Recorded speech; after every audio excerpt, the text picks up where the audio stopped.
as we talked about the Embiid list lineup. So last night we were without Embiid. Sixers went to 2-0 without Embiid, while the Sixers are 2-4 with Embiid. So that was just some things that some people are saying online.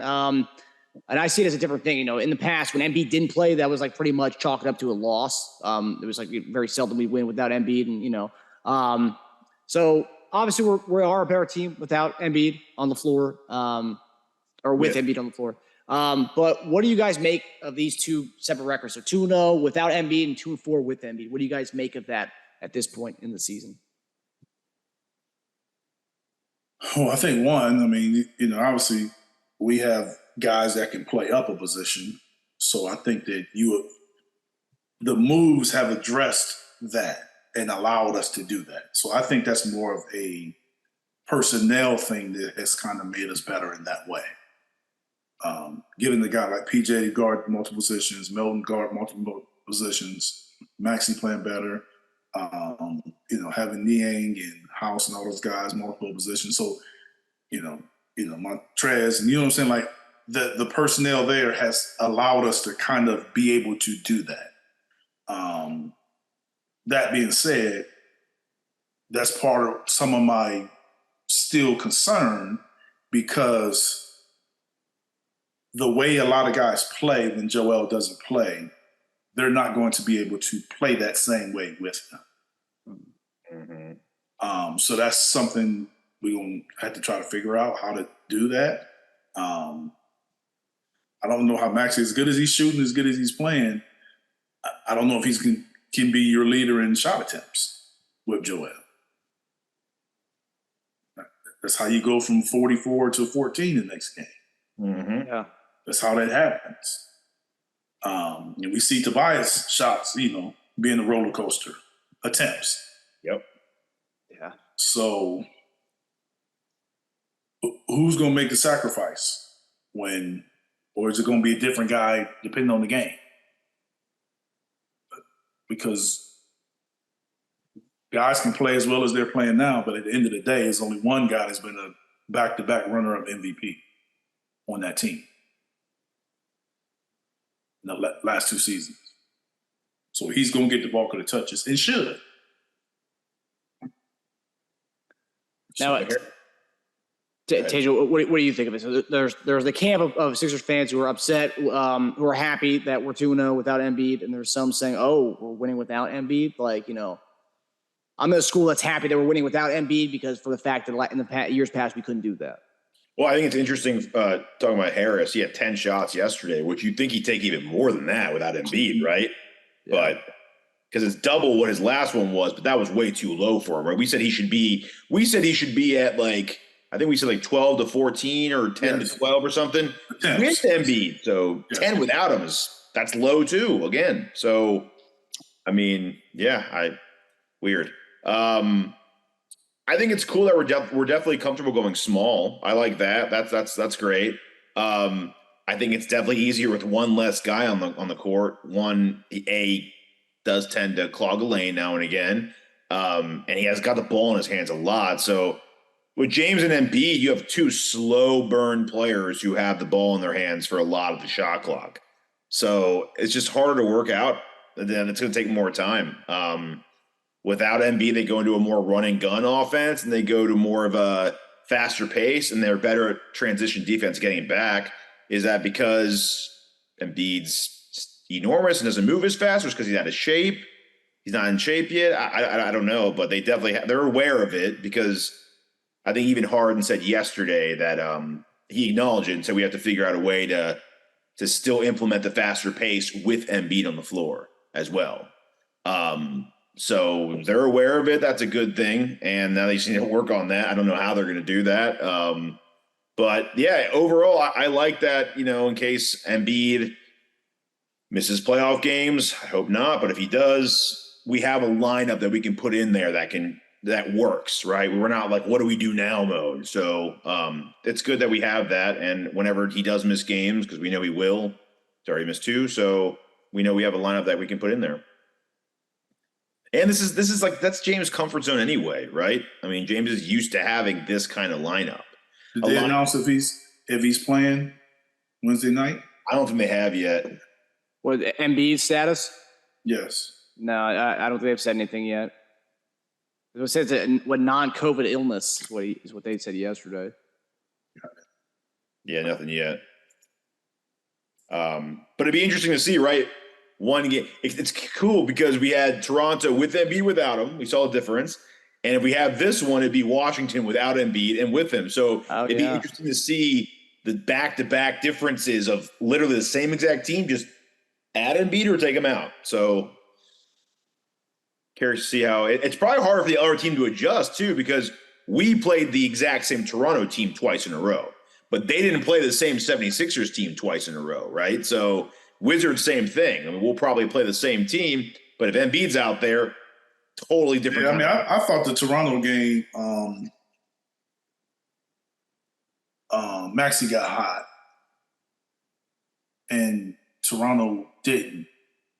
Mm-hmm. They were missing shots. So I thought it was, you had one of those games where a guy's, having that game, most likely you're going to win if you get some stops. And so I think that we defended better, and Toronto wasn't shooting as well.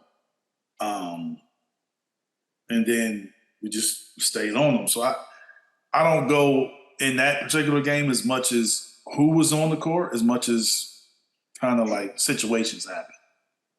You're right, because our next highest scorer, Melton and Harris at 13. Like Harden had 11 in that game. Like we did not. Yeah, I think he just kind of like, he had it going, and they did, because whatchamacallit was struggling. So I don't know if he was injured or not, Fred, for Toronto. Like he looked like he could barely get up the court. That was probably the worst game of his career. 0 of 11, 0 of 8 from 3, 1 point.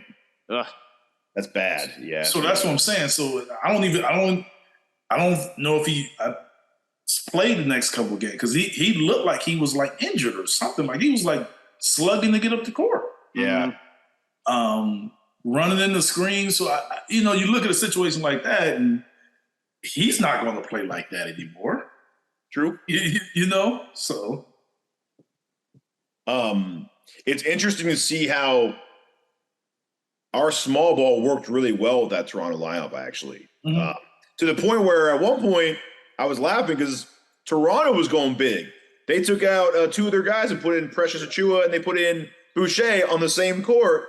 And we actually didn't make a move. We're like, you know what? We're going to stay as is. Because none of those guys hurt you on the block.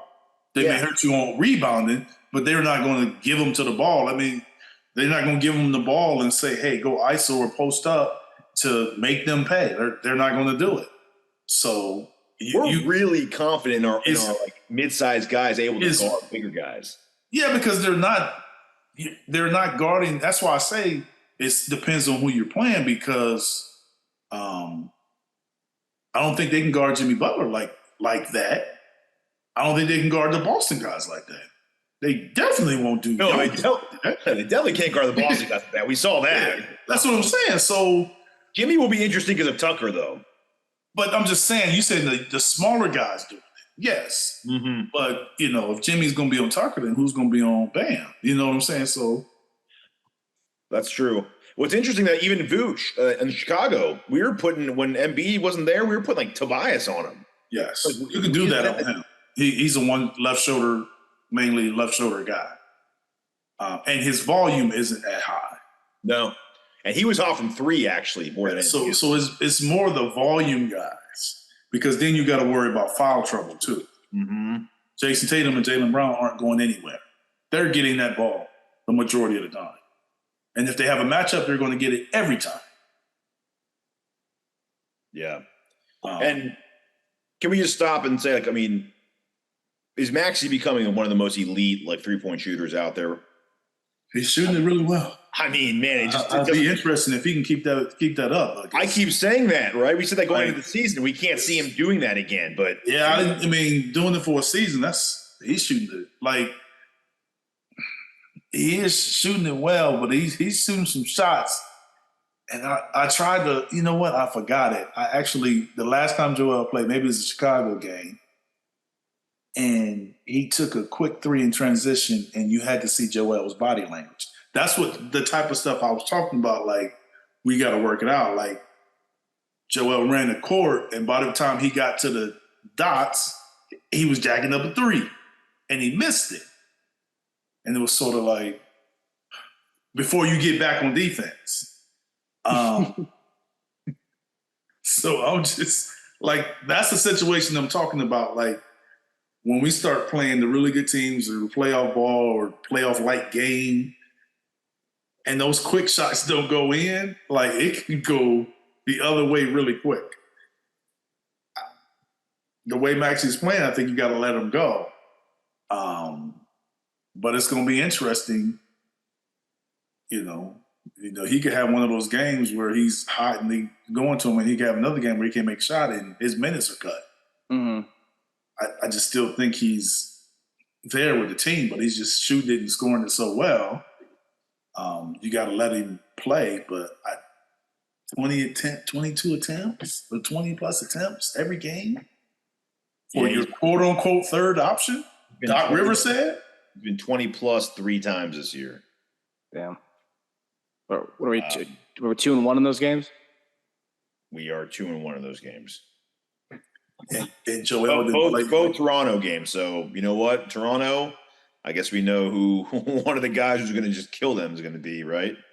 And he's hit multiple threes in every game, but except for one. Yeah, Toronto will play them different next one. Yeah. I mean, he has 75 points on. Yeah, they'll play them different. They didn't, because they were doubling, and they were just playing them straight up, Not the second time though. Huh? Second time they played him, there's no Joel. So, I mean, at that point, they just couldn't guard him. He just couldn't miss that game anyway. No, what I'm saying, but he was also just like, that's what I'm saying, like, in the NBA, if a guy's hot and he's hot from three and he's just pulling up, there's really no defense for that except double teaming him. Mm-hmm. Because you can't just foul him. Like, it's really no defense for if you just pulling up from three. But to start the game, he's getting catching shoots or shots, and he's wide open. Like, that's what I'm saying. Yeah. Like, there's no one around. Like, how many threes does he need to make for you to be like, hey, maybe we should get out there? He's pulling up from deep, though. Are they going to guard him all the way by the half court? But that was later. I'm talking about the initial threes. Oh, yeah. By then, he started feeling it, so he started pulling up. But I'm saying he was getting, like, corner threes. Yeah. They're sideline threes. Soon enough, they're going to be done with that. They're going to have to stick on him at all times. Yeah, that's especially so you have a guy that's on him, and the thing that hurt us in that Toronto game in game one hurt Toronto in game two, the cross matchups. Mm-hmm. So you had certain guys that was trying to run to him, and that's how a lot of guys were getting, because you got a guy that's trying to guard him and a guy that's trying to guard James, and that's what I said. That's why I was looking at Fred, and I'm like, man, he can't get up the court. Like, I thought something was really wrong with him. Mm-hmm. So I think that has something to do with, them struggling defensively as well. And because they played him a lot of minutes. Yeah. And he looked like that the whole game. Yeah. Well, they ended up the game. He looked like he was in pain. The game afterwards, he did not play. Yes. I'm not surprised. He didn't play, and they ended up blowing out the Hawks. Did he play the game after that? I think that's tonight. Yeah, I told you. He didn't play last night, and that game was Friday, so they had a 2-day break, and he didn't play. Yeah, they actually play tomorrow, so they play tomorrow. Wow. But no, he didn't. Yeah, he didn't play. Yeah. Yeah, and last night that Wizards game, Maxey, I think it was third or fourth quarter. It was like top of the key, he was right. He was on the logo and just nailed the three. It was so deep. Man. Yeah, those are the shots I'm concerned about. Because when they don't go in, then we're saying, hey, Joel, run back and protect the rim. I know.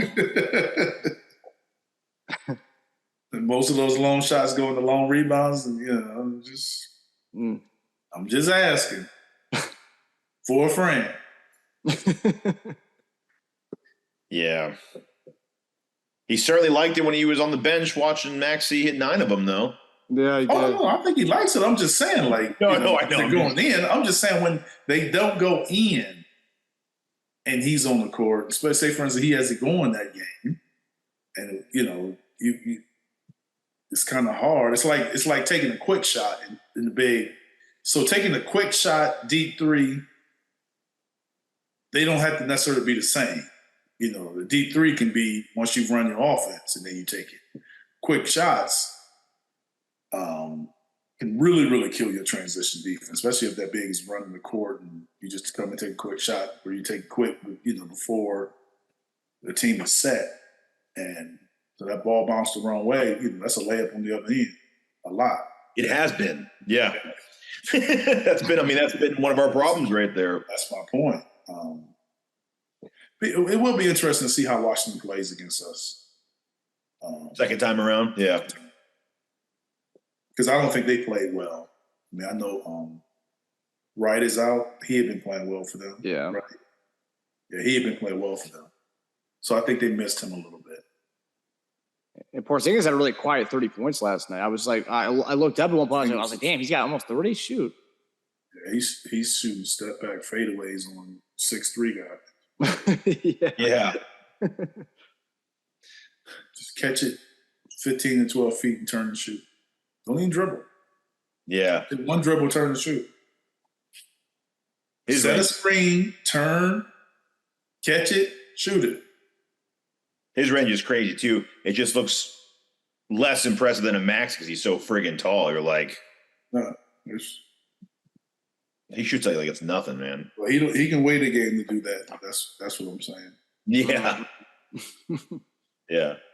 It'll be interesting to see how some of those guys bounce back. Kuzma didn't have a good game, so I'm curious to see if he has a bounce back game. Beal, even though he ended up with 20 plus, didn't. I mean, yeah, that's what I said. I didn't think they played well. That's what I'm saying. Stupid turnovers, man. They played well. Mm-hmm. Yeah. No, they did. They missed a lot of open threes too. Yeah, they did. A lot of open threes.